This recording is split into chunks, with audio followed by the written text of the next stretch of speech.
What happens when you put good people in an evil place? Does humanity win over evil, or does evil triumph? These are some of the questions we posed in this dramatic simulation of prison life. Mhm. So we're going to talk about the Stanford prison experiments. I love experiments, guys. Me too. Especially ones that go unethical. Wait, aren't all just a little unethical? Just a little bit? A little bit. Oh, this is Jen. This is Becky. This is too close to home. Welcome. Stanford Prison. I'm excited.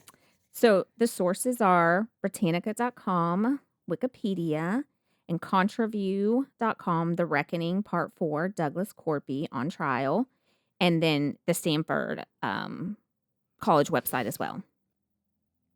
Are they honest, though? Because if they weren't being ethical, they telling the truth now? On the Stanford website, if you can log in, which it said use your Stanford login, and I don't have one of those. You mean you didn't go to Stanford?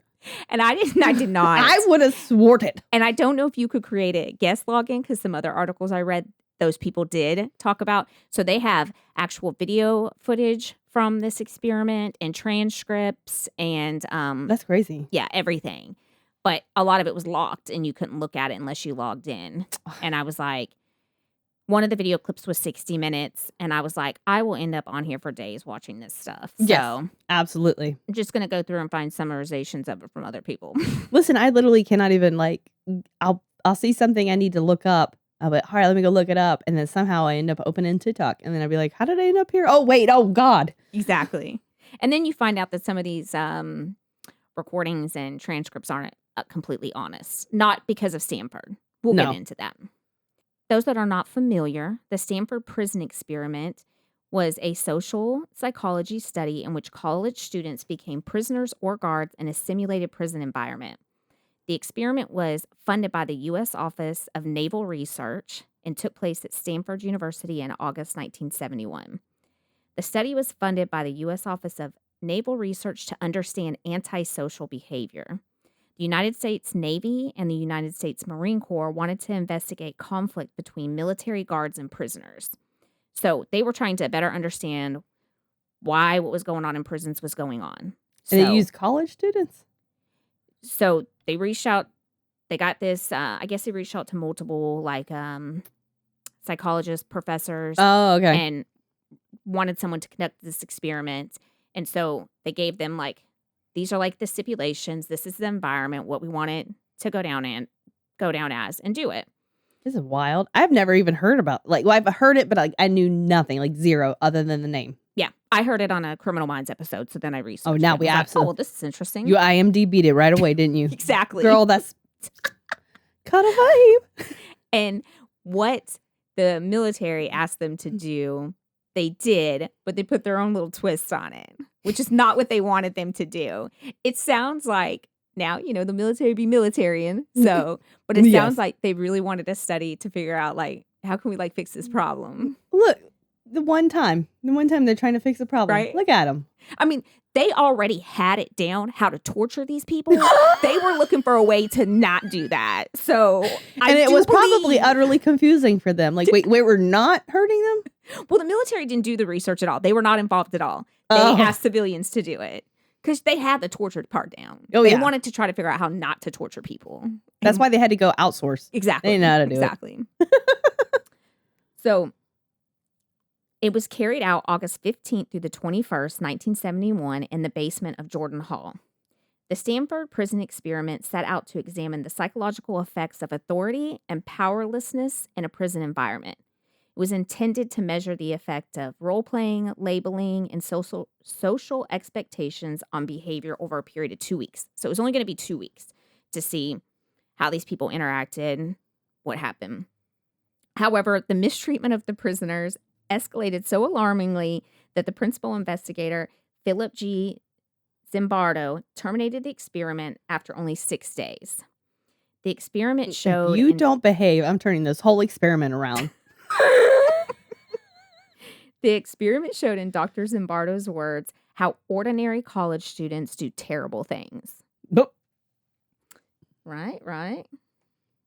They put out a ad ad in the paper that they were seeking people to apply to do this experiment. They would get $5 a day, and it was a 2-week experiment simulating life in prison. That was probably really good back in the day, too. It was. So, I'm sorry, I said $5 a day, $15 a day. Even better. Say less. What? They're millionaires now. So did they buy stock in Apple, too? They didn't. No. Damn. So 75 young men applied to the advertisement about a psychological study of prison life. And experimenters selected 24 applicants who were judged to be physically and mentally healthy. They paid the subject. They received $15 a day, and they were divided randomly into equal part guards and prisoners. Volunteers were chosen after assessments of psychological stability and then randomly assigned to whether they were going to be the prisoner or the prison guard. The applicants were predominantly white, middle class, and appeared to be stable and healthy. Damn white people. I know. Always white people and things. Always these white people. The group of subjects were intentionally selected to exclude those who had criminal backgrounds, psychological impairments, or medical problems. But critics have questioned the validity of these methods. I was about to say, I was like, you're going to do top tier people that are not in jail. And, you know, the people who have daddy's money to get out of jail are the ones that are participating. And they say that they chose people that didn't have psychological problems, but I mean, if it got this far, exactly. In 2008, so we're just going to fast forward to some recapping of this. Thomas Carnahan and Sam McFarland argued that those who applied to participate in the SPE, so the Stanford Prison Experiment, we're just going to refer to it as SPE, already had traits associated with abusiveness, aggression, right-wing authoritarianism. Yes, thank you. You know, social dominance orientation and narcissism would be high in those who volunteered for a prison experiment. Sounds like nothing could go wrong. Right. So they were saying, first of all, the people who are going to say, yeah, I'll do this are already probably not the people you want to do this. And then they believed that they intentionally selected people to be the prison guards who already had traits that would make them be abusive. So they're already aligning the results on how they want them to turn out. Yeah. Not really a blind study. No. Furthermore, low dispositional empathy would also be indicators of someone who would volunteer. So most people aren't going to volunteer to go in and do this if they don't already have a little bit of, sociopath in them. It's like jury duty. And I was one of those people. I was like, sign me up, dog. You were signing up for these things. There's something right. Extra about you. And my psychiatrist and therapist would agree. Just ask them. They said, oh boy, I'm broke. On a random basis, half the subjects were assigned the role of guard, 9 plus 3 potential substitutes, and half were assigned to the role of prisoner, also 9 with the 3 potential substitute. They agreed to participate for a 7 to 14-day period. So that $15 a day is roughly equivalent to $108 a day in 2022. So it was good money. Yeah. For a college student, shit. That's so much ramen noodles. So much ramen noodles. So much ramen noodles. The day before the experiment began, small mock prison cells were set up to hold 3 prisoners each. There was a small corridor for the prison yard, a closet for solitary confinement, and a bigger room across from the prisoners for the guards and the warden. So they were making it very real. Yeah, they were like giving them all. You think they decorated their little desks too? Oh, probably. I mean, if I was made out, wait till you hear a made up warden, I would be living out that made up warden life. Okay, wait until you hear what the guards look like, and I mean, it's gonna immediately paint a picture. And so the experiment was conducted in a 35-foot section of the basement of Jordan Hall. The prison had 2 fabricated walls, one at the entrance and one at the cell wall to block for observation. Each cell was 7 foot by 10 foot, was unlit, was intended to house 3 prisoners, and had a cot with a mattress sheet and pillow for each prisoner. Prisoners were confined and were to stay in their cells in the yard all day and night until the study was finished. In contrast, the guards were to stay in a different environment separate from the prisoners. The guards were given access to special areas for rest and relaxation, were told to work in teams of 3 for 8-hour shifts, and were not required to stay on site after their shift. So we're already living like for real inmates and officers. You'd be like, bet I got picked as an officer and I get to do this? I'd be so pissed if I was an inmate. So these motherfuckers get to leave and they get rest and relaxation rooms? Zimbardo, he took on the role of the superintendent, and an undergraduate research assistant, David Hefe, took on the role of the warden. So that fits, though. El Jefe, he sounds like a warden. In my opinion, we already have a problem because the person who's conducting this experiment should not be involved in creating. Yeah, he should not be involved in the chain of command of being a real prison. That's already a conflict of interest, in my opinion. Mm-hmm. You should be completely an observer and not have a hand in it. Exactly. But who am I? Just a girl does a podcast with her best friend. Digitized recordings are available on the official SP website. They were widely discussed in 2007, particularly one where a warden tried to influence the behavior of one of the guards by encouraging him to participate more and be more tough for the benefit of the experiment. Yeah, there's a lot of that.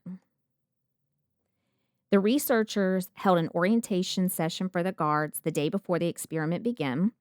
The volunteers selected to be guards were given uniforms specifically to de-individualize them. They were like khaki pants, khaki shirt, belt. They were instructed their job was to prevent the prisoners from escaping. The guards were ordered not to physically abuse the prisoners or to withhold food or water, and were issued mirrored sunglasses that prevented eye contact. So, I mean, you can already picture the khaki shirt, pants, the mirrored sunglasses. I'm just imagining a whole bunch of people dressed up like the people from Reno 911. Accurate. 100%. New bit goofing. Accurate.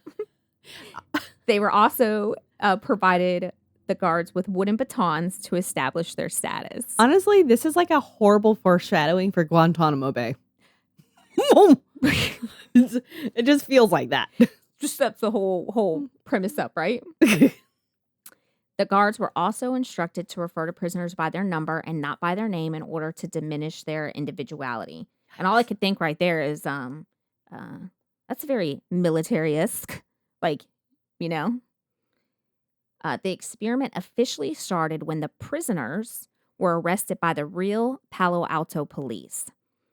So now we getting the real police involved? Oh, yes, they did, ma'am. Oh, they did. And they're the California police? Huh? And they're the California police? Yes. Like the same ones from Rodney King? I'm just kidding. I know it's not even the same decade. I don't know. 70s? When was Rodney King? 90s? Oh. Also, again, another foreshadowing. The prisoners were arrested by actual police and handed over to the experimenters in a mock prison in the basement of the campus building. Wait, who was it that was beat? Was it Rodney King? Mm-hmm. Okay, I was like, wait a second. Did I just make a horrible reference that did not make any sense? You did not.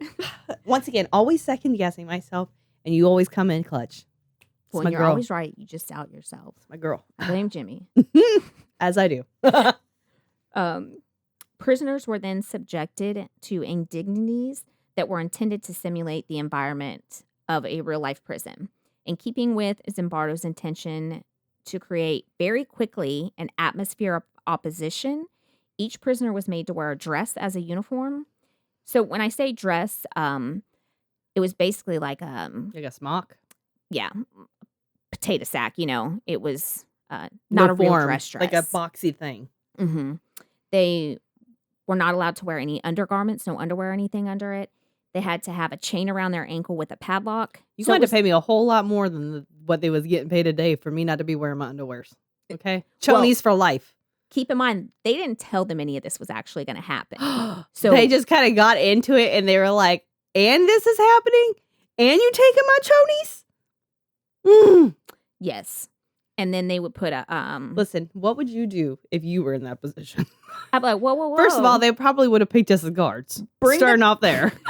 Definitely would not have picked us as inmates. But if they had fucked up, made us inmates. I'm going to need to see the contract because I must have missed something in the small writing. I didn't see that this was going to happen, fam. We're going to all be in our little boxy dress just going, Attica, Attica. And Some of the inmates have come out later saying, this wasn't what we were told was going to happen. So while some of the offense, there was a lot of surprises after I got my boxy dress. So I got my dress and my stocking cap because they put stocking caps on them as well.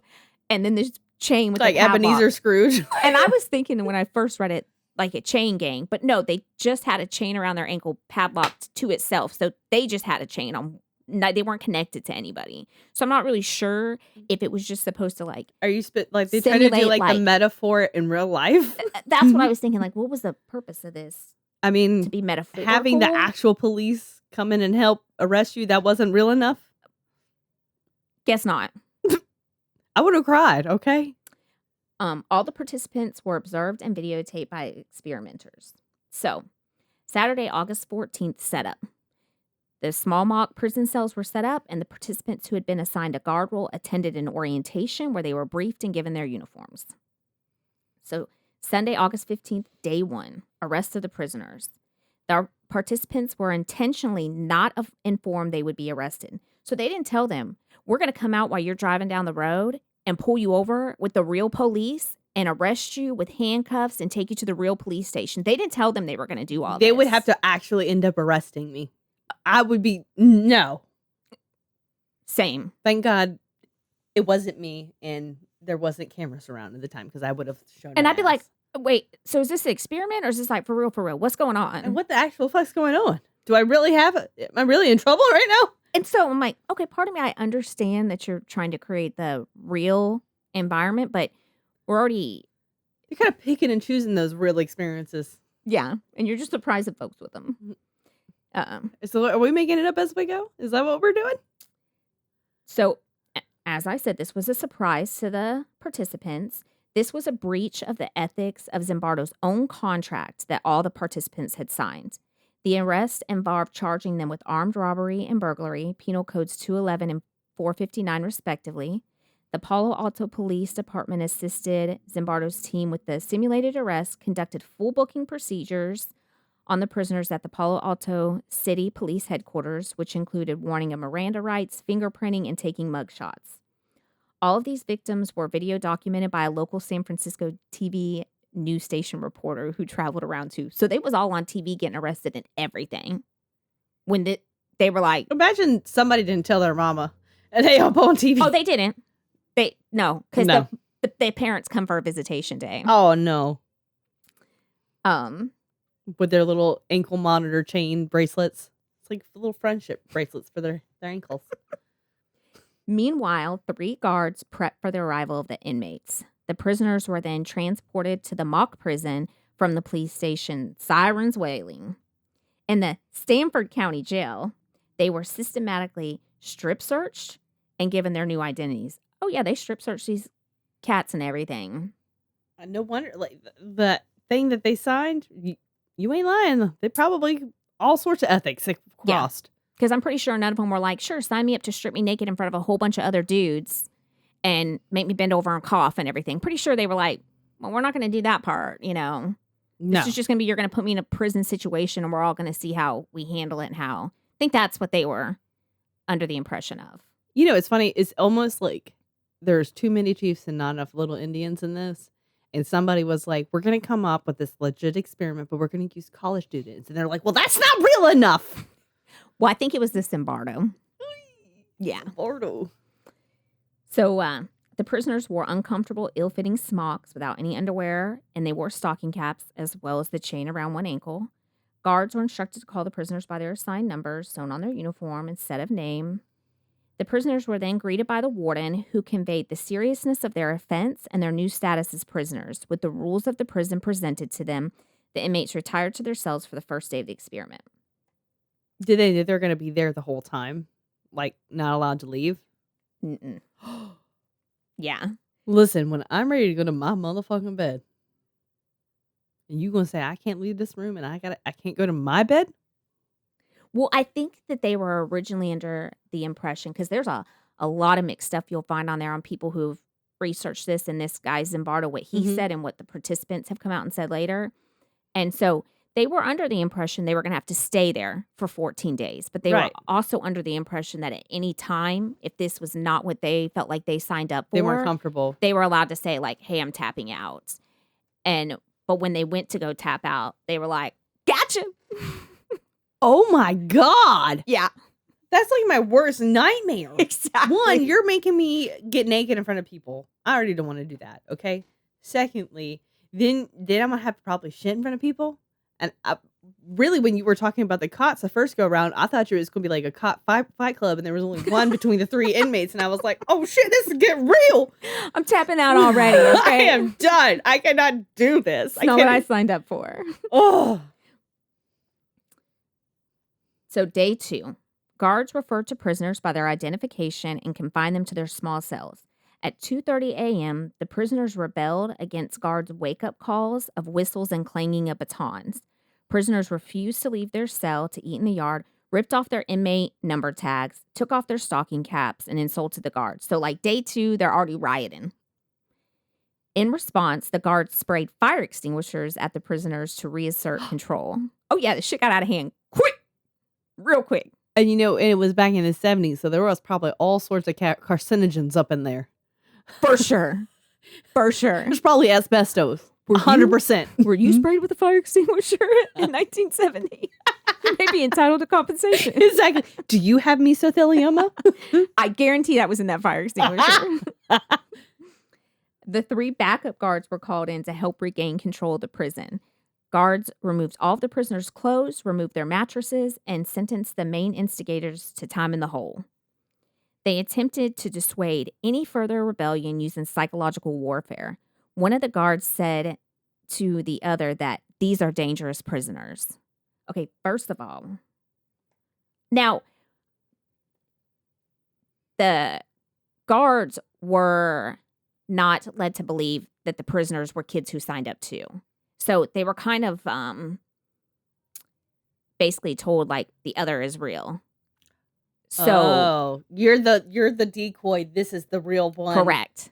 So they're going to act real. Correct. Oh, no. So it already sets up a different mind going in, which, I mean, if you want a true representation of how the guards or inmates are going to act, you can't tell them that you're all actors there, because then everybody's just going to be chill the whole time and kicking it. So, I mean, to a degree, you do have to do that. These are real inmates, so y'all need to be careful. Like, these are dangerous people. We want to see how guards act with inmates. Who's the imposter? Exactly. So prisoner 8612. The first prisoner to leave the experiment was Douglas Corby, prisoner 8612, after 36 hours. He had an apparent mental breakdown. He probably would have left earlier if they had let him. I'm sure they probably held him against his will for a little while. He had an apparent mental breakdown in which he yelled, "Jesus Christ, I'm burning up. I can't stand another night. I just can't take it anymore." Of course, he was like crazy yelling it, like rolling around on the floor and stuff, not in the, like I just said. There was a bunch of other sentences that were just full of curse words, so I just left those out. Upon seeing his suffering, research assistant Craig Hanley released Corpy. However, in a 27 interview, Corpy stated that his breakdown had been fake and that he did it only so that he could leave and return to studying for his graduate record exam, which he had originally thought he could study while imprisoned, but the prison staff would not allow him. So he was basically like giving the impression like, you're just going to go, you're going to act like a prisoner, you're just going to be able to lay around and study, just get up and eat and stuff when you're supposed to. And he gets there and like, that is not what it was. So he's got a really lengthy interview. He did a couple years and years and years and years after this happened, like 30 years after is when he finally like spoke out. And he said he went to him and was like, because they were told like, you can leave at any time. So he went to him and he was like, oh yeah, this isn't like what I wanted to do. Like I got studying and shit I got to do. I thought that this was going to be like a break from everything and I was going to get paid to study. Yeah. And they were like, oh, well, no, you can't really leave. Like you have to be having like a mental breakdown or be sick. And so he went to him and was like, okay, well, my stomach hurts. I don't feel good. Yeah. And they're like, no, it has to be like really a sickness. So then he was like, they were like, or a mental thing. And he was like, well, what do you mean my mental thing? And they're like, well, like mentally you have to be like having a breakdown because this is so hard. So they were like coaching him to have a mental breakdown because of how bad prison is. So during the audio recordings of him in the prison having these conversations, there's a couple times they stop the tape Oh, and then they come back on. And like he said during those times they were telling him, like, if coaching you him? like fall out, like you're having this mental breakdown because it's so terrible, you'll get to go home. So he's like, say less. I got you, fam. Turn it back on. And so he was like, all that was just me acting out and pretending that I was having this so I could get out. He was like, it wasn't real. Sounded like a TA that didn't want to deal with it. You're like, if you just do this, we'll Well- all feel better. Zimbardo wanted to prove that prison creates you going into these mental breakdowns because it's so horrible. So he told him, basically do this because then what I said is true. And So it's people will- not really a blind study anyway. Exactly. He had a motive. He was really twisting things, but they never came out and said, like, you got to show out and have this mental breakdown that's too rough. They just kept alluding to it. So pretty soon he figured out what they were saying. Oh, yeah. And he did it. He was like, as soon as I left, I was cool. He was like, I was fine. There was never anything wrong. I went on to studying. And he went on to say that Zimbardo harassed him for like 20 years afterwards. I guess like afraid he was like going to come out and say like what happened. And then finally he was just like, he said that he had to change his phone number. He had to move and stuff. And finally he was just like, man, I'm telling everybody. And he said he did have like psychological issues from it afterwards because he was like, I was false imprisoned. I was told in my contract I could raise my hand and say I want to leave, and then they wouldn't let me leave.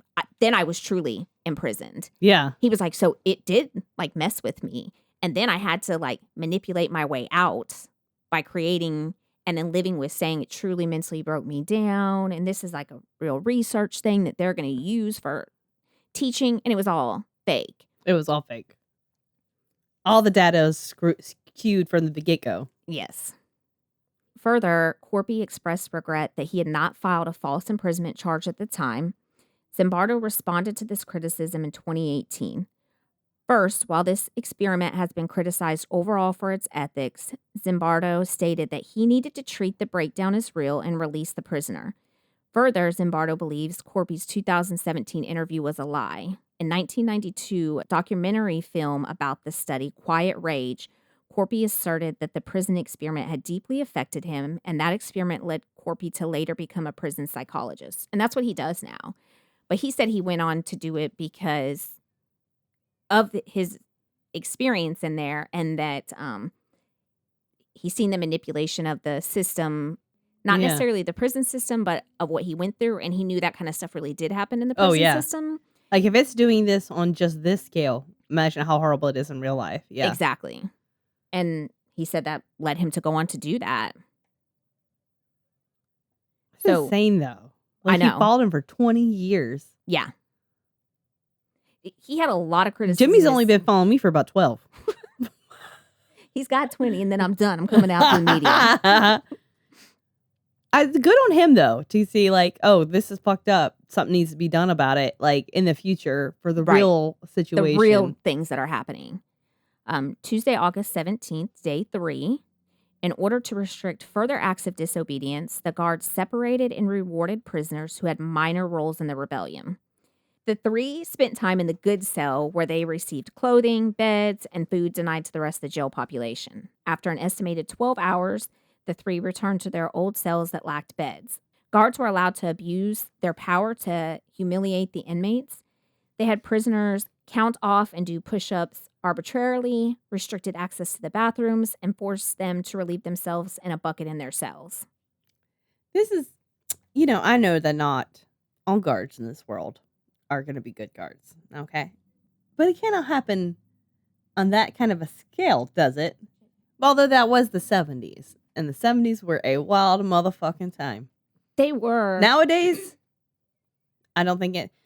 Some of the guards came out later and said, like, they were encouraged to be more aggressive and to do some of the things that they weren't initially doing. All these people who are against prison reform and rehabilitating people, they need to go see what prison's like. They need to do this test right here. But for real one. For real. On day 4, witnessing that guards divide prisoners based on their good or rebellious behavior, the inmates started to distance themselves from one another. Rioters believed that the prisoners were snitches and vice versa.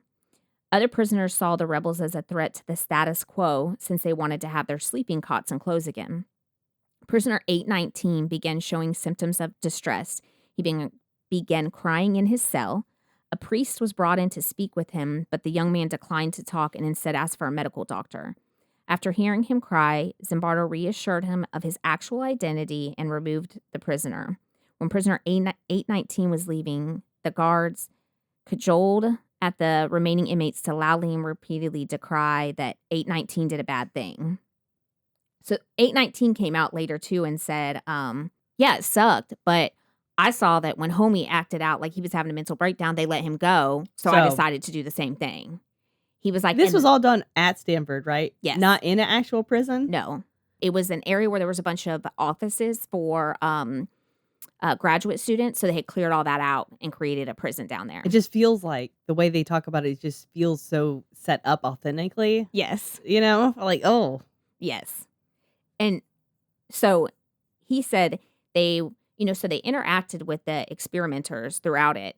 And they said they kind of started giving them hints like, oh, well, if you have a mental breakdown because they're treating you so badly, you'll get to leave, because they wanted to create. Let me tell you about this cheat code. Yes. They were trying to skew the results to be what is the real more problems negative, yeah, with the prisons and things that are happening. And look what you guys are doing to them. Mm-hmm. But yet they were telling the officers to do these things to them. So they did that of their own volition. Keep going. Yes. So day 5, the day was scheduled for visitors by family and friends of the inmates in order to simulate the prison experience. Hey. Zimbardo and the guards made the visitors wait for a long period of time to see their loved one. Oh my God. Yes. There's only, Let me simulate the waiting room experience for you. Yes, exactly. Which, okay, we're trying to go for authenticity here. Hold up, did they let people put money on their books? I don't know. I don't think they had a commissary. So, some of it I was like, okay, very good. We're going for the authenticity. Yeah. Yes, I'm here for it. But some of it isn't really necessary. So only 2 visitors could see any one prisoner, and only just for 10 minutes while a guard watched. Let me wait 45 minutes to see you for 10 minutes. Parents grew concerned about their son's well-being and whether they had enough to eat. Some parents left with plans to contact lawyers to gain early release of their children. Did their parents really think they were arrested?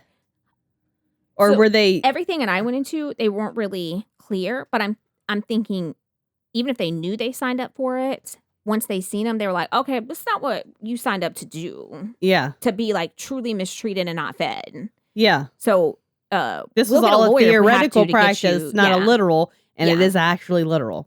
And so their kids were technically under a contract they signed to be here. So, listen, they better be glad they didn't have John. Real glad, because their mama would have been. They said some parents were like planning like escape plans with their kids and stuff. Oh my God! Yeah, like it like turned I'm gonna into, put a file in this cake for you. Real deal, like prison stuff. They ain't feeding my baby. On the same day, Zimbardo's colleague Gordon Bauer arrived to check on the experiment and questioned Zimbardo about what the independent variable of the research was. Christina Maslock also visited the prison that night and was distressed after observing the guards abusing the prisoners, forcing them to wear bags over their head. She challenged Zimbardo about his lack of caring oversight and the immorality of the study. Finally, she made evident that Zimbardo had been changed by his role as superintendent into someone she did not recognize and did not like. Her direct challenges prompted Zimbardo to end the SPE the next day. So she went in there and she was like, you're not like a real superintendent of a prison, and this is not San Quentin, right? Yeah. Because you in here acting a fool. You need to shut this shit down. Yeah. Direct quote. You shut this shit down or I'm going to shut this shit down. Yeah. She was like, and you don't want me to shut her down. She basically came in and was like, whoa, this is not how this was supposed to go. Like, sir. Like, you are out there abusing them, letting the guards abuse them. Like, this isn't what was supposed to happen. So day 6, only 6 days. Due to her objections, the parents' concern, and the increasing brutality exhibited by the guards in the experiment, Zimbardo ended the study on day 6.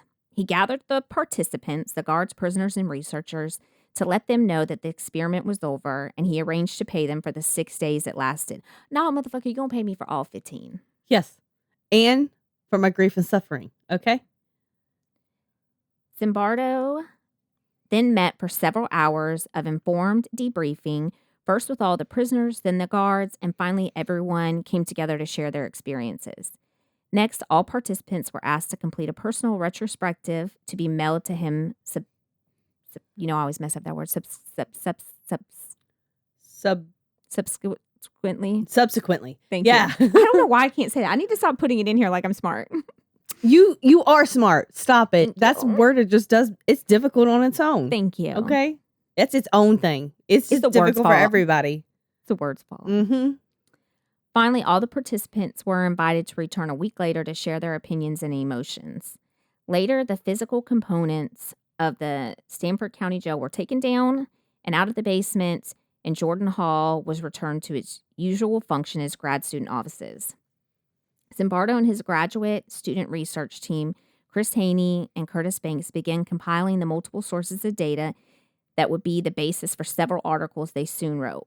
Both their experiments and for Zimbardo later expanded in detailed review of the SPE and the Lucifer effect, 2007. The Lucifer effect.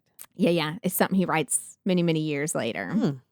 But after all I learned about him, I had no interest in reading your phony baloney shit.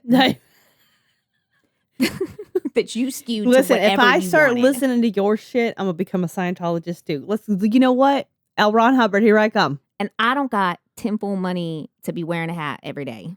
No, and that's not in this economy. Mm-mm. Forget gold, aluminum prices. The Stanford prison experiment immediately came under attack on methodology and ethical grounds.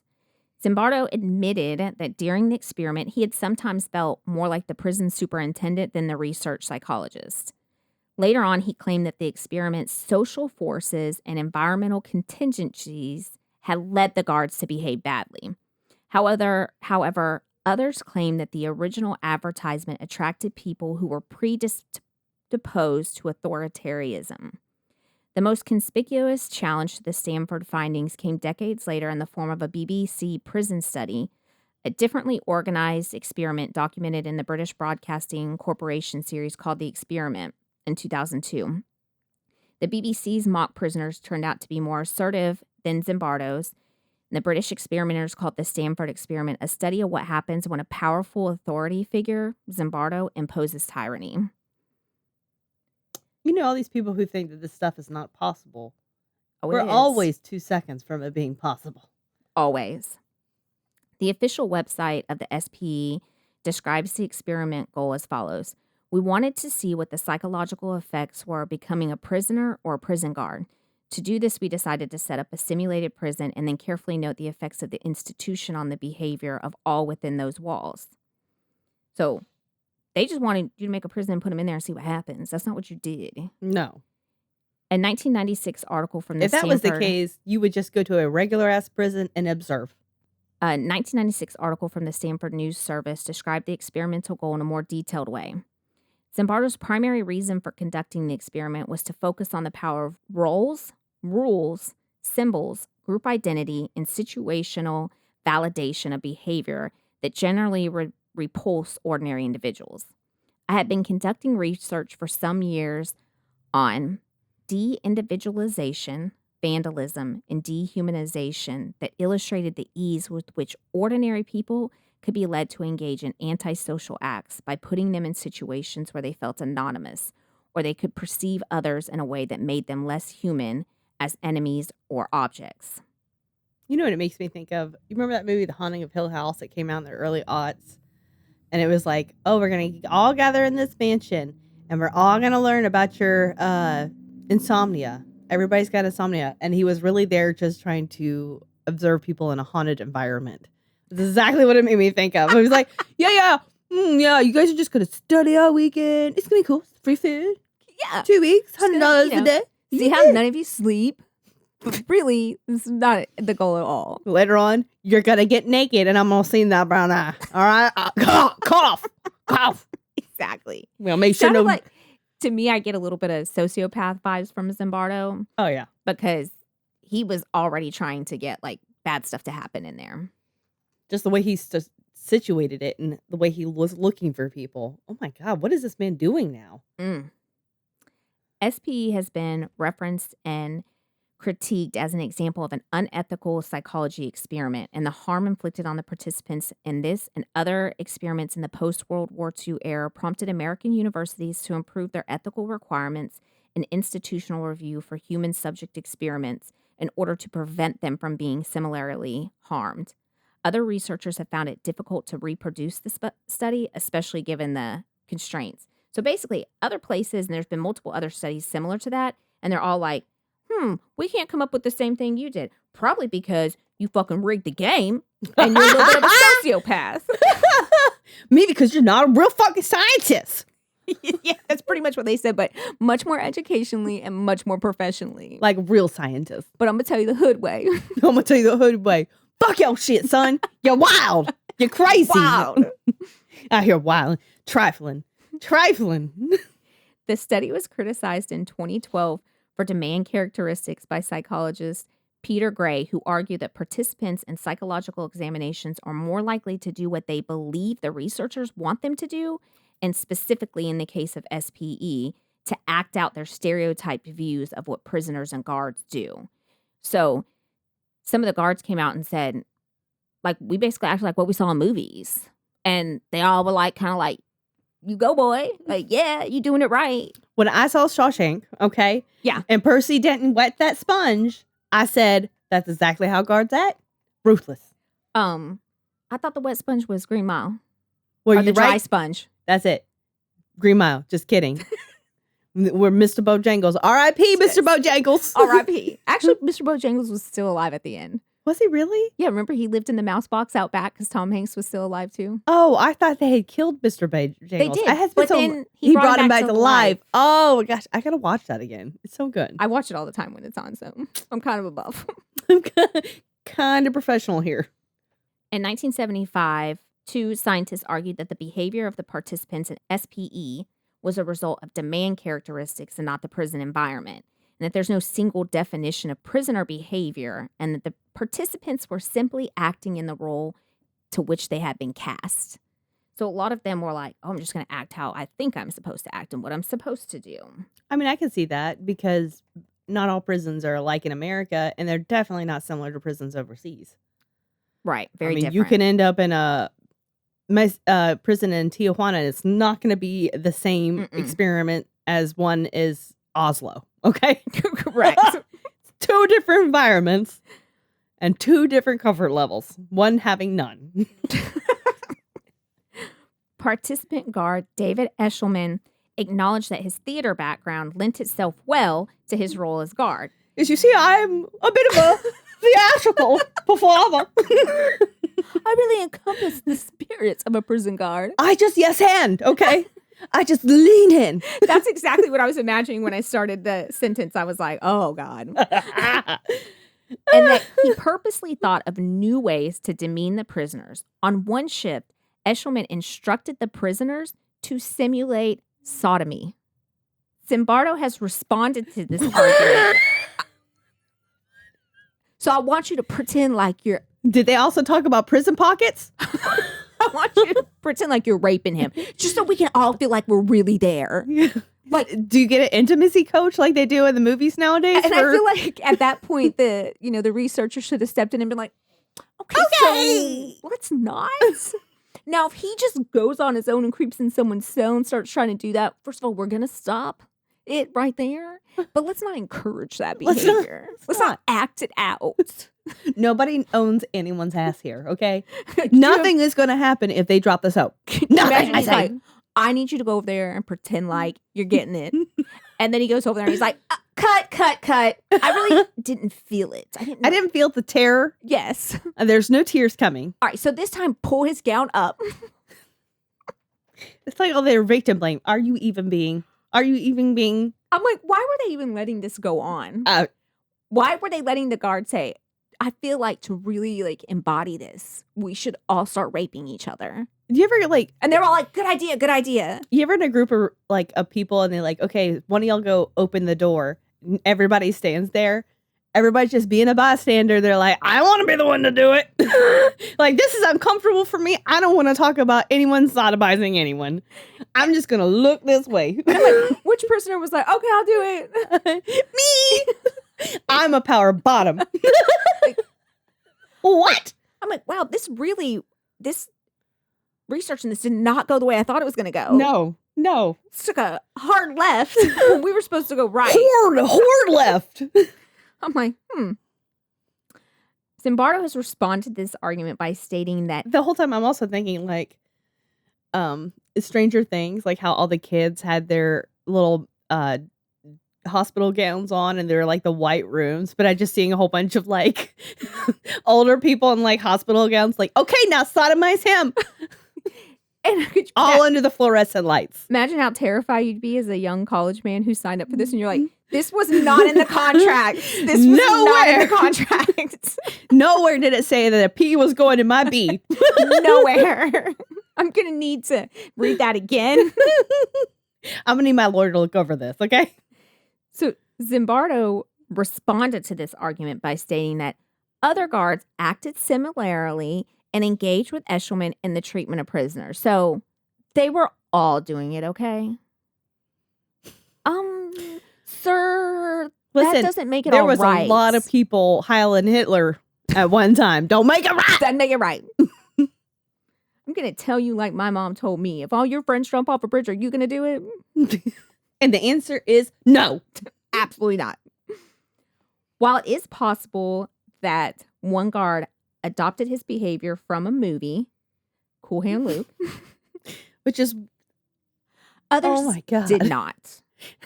Also, guards on a different shift than Eshelman exacted similar acts of emotional and mental brutality. Zimbardo further argues that the behaviors of the participant guards were not unlike those of real-world prison atrocities or actions taken by American soldiers in the, how do you say, is it Abu Ghraib prison. Most of the guards have stated since the SPE that they were intentionally acting. So they were like, no, we were just fucking acting along. Like, we thought you guys wanted us to, like, do, like, shit we've seen in movies and stuff. You're like, I ain't never been in prison before, so I'm just going off of, like, Hallmark over here. And it's like, son, we just told you to come in and be a guard and follow these rules. No one told you to take it upon yourself to try to win an Oscar. No. Nobody said that. Stop, that was good. No one said go for the EGOT, okay? Yeah, that was all your own freestyling that was not in the contract nor we asked for. But it appears that when they started like kind of touching the water about doing that, Zimbardo was like, bam, you got it. You knew exactly what I was looking for. Work for the camera. Do it. It's like Austin Powers. Yes. No. Draw the short straw where the prisoners were like, no wonder they started rioting and fighting back. They were like, all right, y'all, look, we didn't think this was going to be a real prison situation, but it is. So make a shank, make a shiv, get ready. We on high alert all the time. We ride at dawn. Yes. Or what we think is done because we're underground right now. We don't really know. In 2005, an article was published by Carlo Prescott in the Stanford Daily explaining that antagonistic tactics used by the guards were ones that he had experienced during his time spent in San Quentin. So he was a real inmate at one point at San Quentin. He shared each one in detail with the researchers prior to the experiment.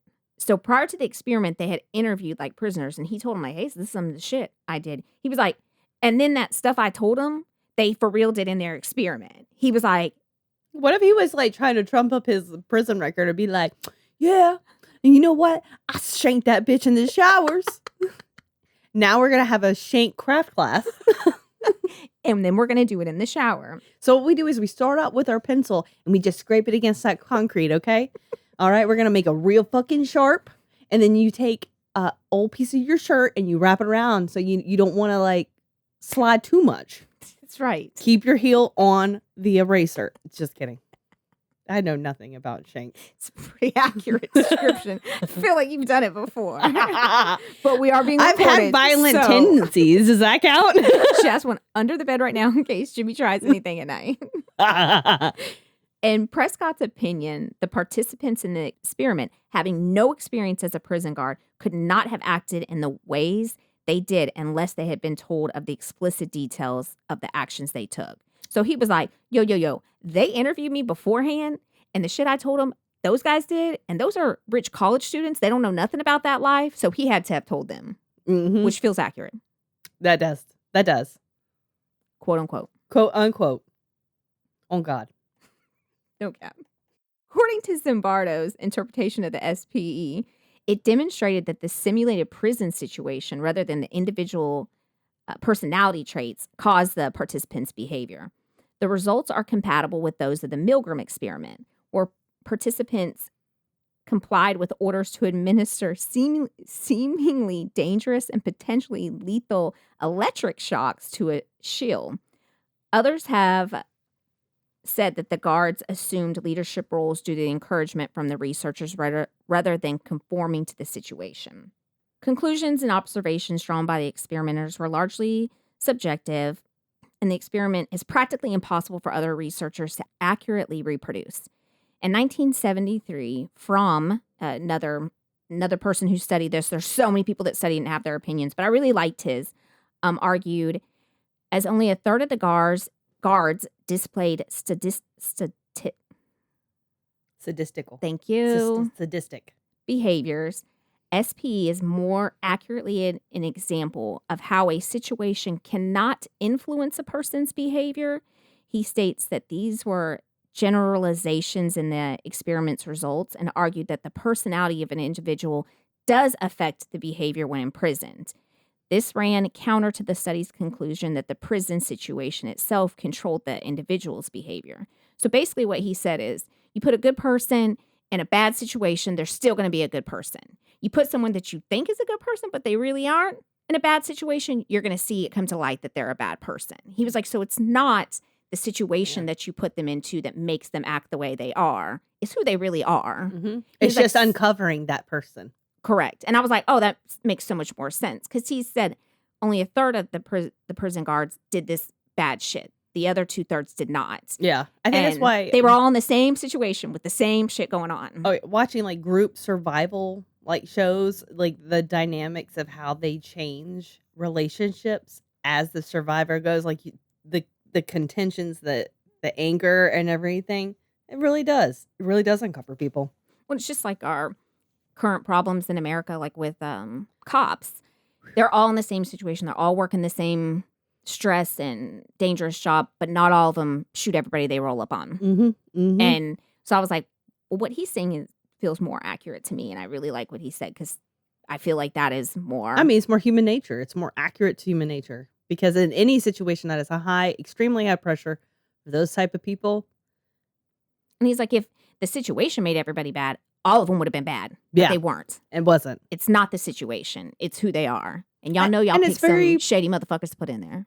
Really similar to what life is like. You going to have at least one or two bad apples in a big group of anything. Anything.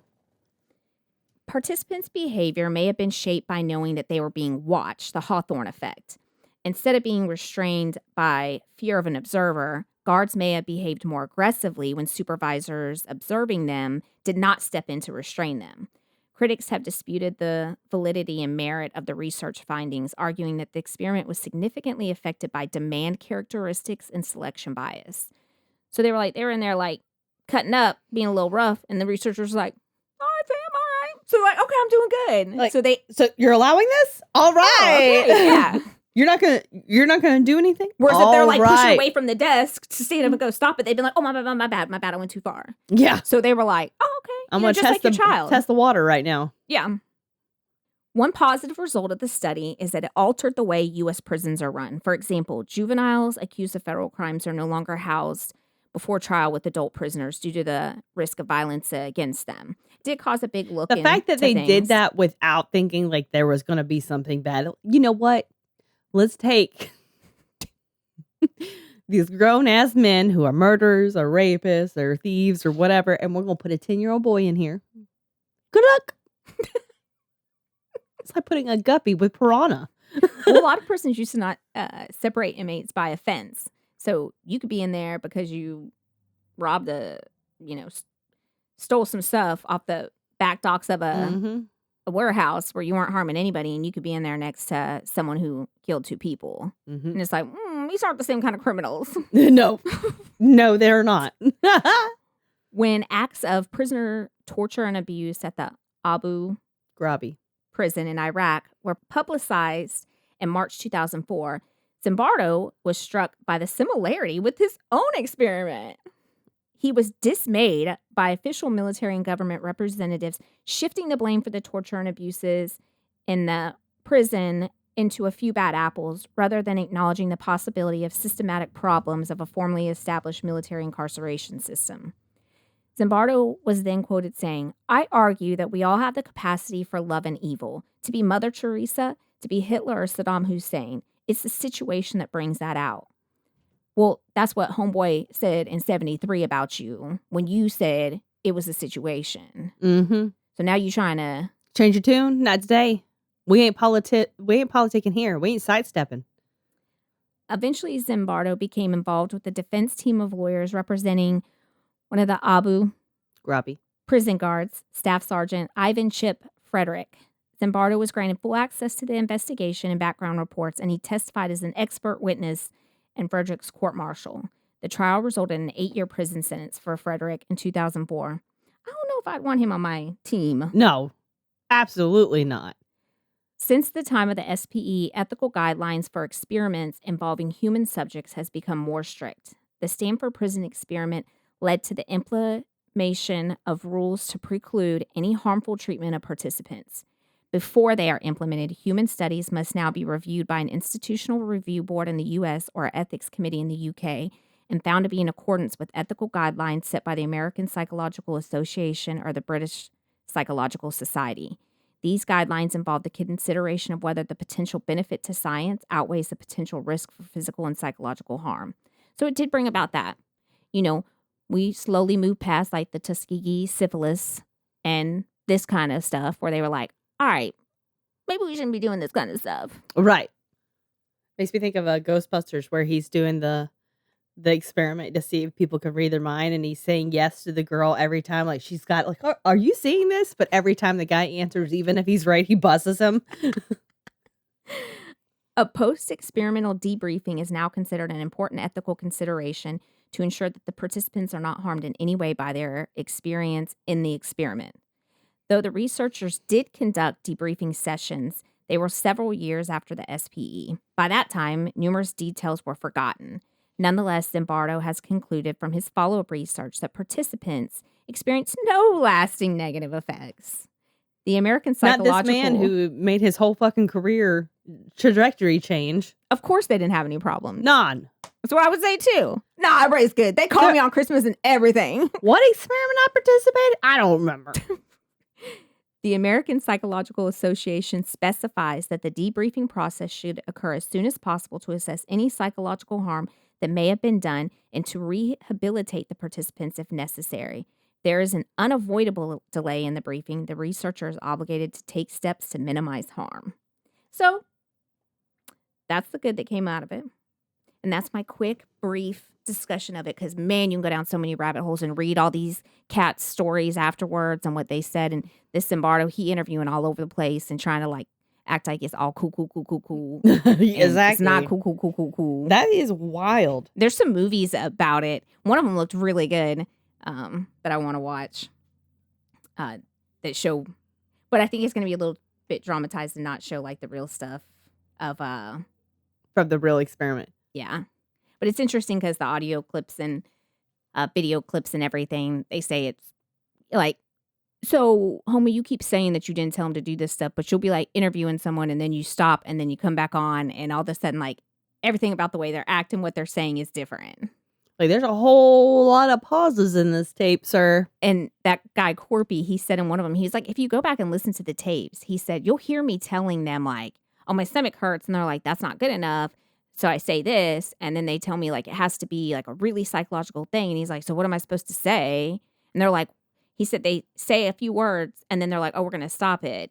He said, you hear me say, what am I supposed to say? And then when they start it back is when I'm having this mental breakdown. He was like, because that's what they told me to do when it wasn't recording. And I'm like, yeah, that seems legit. The fact that I believe him. A homie who created this whole thing still acts like there's something to be gained other than what not to do. This is a very much a what not to do. Oh, then he would be discredited and not asked to do anything. So, he's got to stick by his guns. But it was all bad from the jump. It wasn't how I thought it was going to turn out. I really didn't see all of that coming. It I was really wild. didn't see like the guards making them perform acts of simulated sodomy. I was like, what? I'm pretty sure that's not how this was supposed to go This down. is not a conversation I thought I would ever have in my life, Yeah. So, the more you know. That was really good. I really enjoyed that. Thanks. I enjoyed it too. Don't forget to... Oh my God, that was an hour? Mm-hmm. It went fast, but it was good. It was very good. Thanks. So, guys, don't forget to find us on social media and follow us, and then rate and subscribe wherever you listen, Spotify, Amazon, all that gives us some extra visibility. If you have your own Too Close to Homes, were you experimented on? Were you told to give, play sodomy? Were you told to use your prison pocket? Let us know. I want to hear about it. How were you taught to make a shank? I want to hear. I said pencil, but toothbrushes are typically the tool. The plastic is a little bit more durable. It is. Mm-hmm, mm-hmm. Does make a finer, sharper point. I don't know. It's really just speculating. It's just all that time, you know what I mean? Just. But it's a good tip to really brace your hand on the back so you don't lose. I mean, excellent, Jennifer. Yeah, you don't want to right up into get blood all over your hands, and then it gets all slippy, and then you lose evidence. Your tool. Yeah. It's just messy. All right. And we ain't about being messy. Keep it clean. Well, until next time. Stay safe. Keep your head on a swivel. And don't bring it so close to home that you sign up for an experiment at your college and it goes bad. Yeah, definitely get your attorney to look over this agreement. For sure. Always ask, will I be wearing a smock? Will I have underwears? Can I have my chonies? Bye. Bye. If you enjoyed this episode of Too Close to Home, don't forget to rate and subscribe to us on most platforms. Follow us on our social media at Too Close Home Pod on Facebook, at Too Close Podcast on Instagram, or if you have your own Too Close to Home experience, shoot us your story at tooclosetohome@yahoo.com. Thanks for listening.